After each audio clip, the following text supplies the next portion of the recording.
Your body cams will be transmitting that.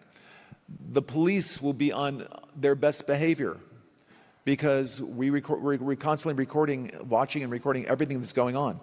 Citizens will be on their best behavior because we're constantly recording and reporting everything that's going on.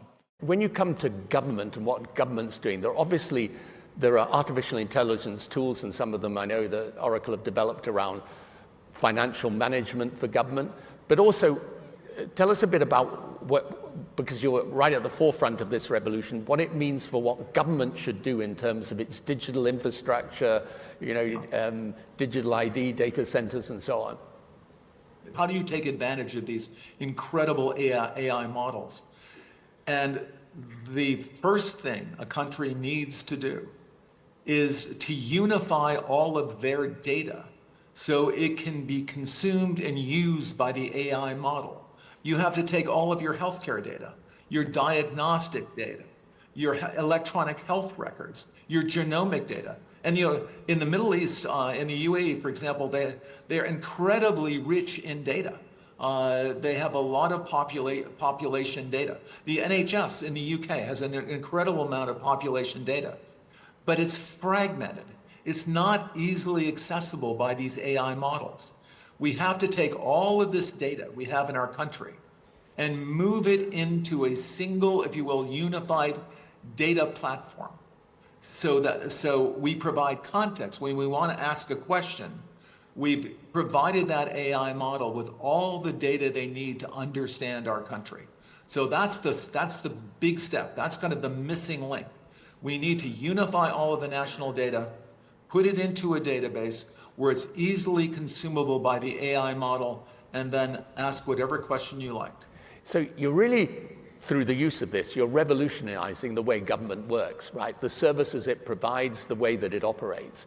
What about things like financial management, procurement? How can AI help a government operate more efficiently, more effectively, give a more direct and better service to the citizen? Well, we have these modern financial systems. So, countries can, and for example, the AI system will help you do that.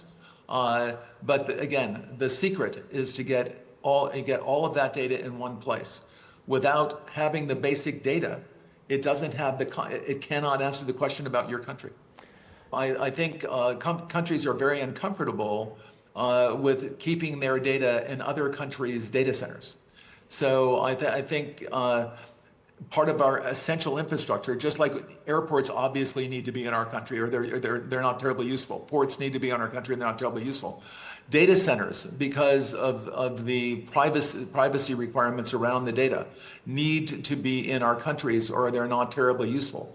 They need to be in our countries, but they also need to be secure. And there are new technologies right now. This is the last year you will ever log on to an Oracle system with a password.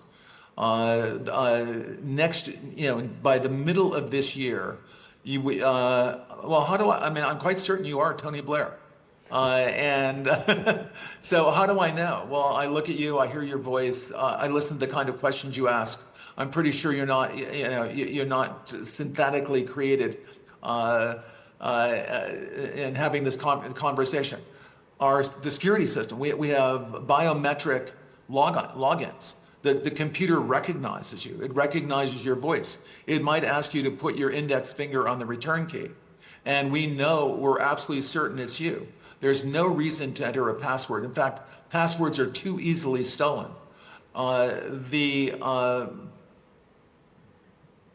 Data centers and data is being taken hostage all over the world. The ransomware business is a very, very good business. It's getting bigger and better every year. We tend not to talk about it because the American FBI has a simple advice to someone whose data has been ransomed. Just pay them because there's nothing we can do about it. But there is something we can do about it, not after the data is stolen.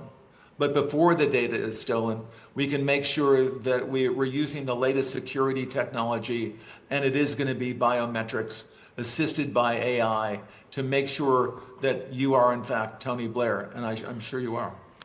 Now, I would love to live to be 150 years old. Well, it's a There's an amazing opportunity to reimagine the state, the way that government functions, and the service that it can provide for its citizens.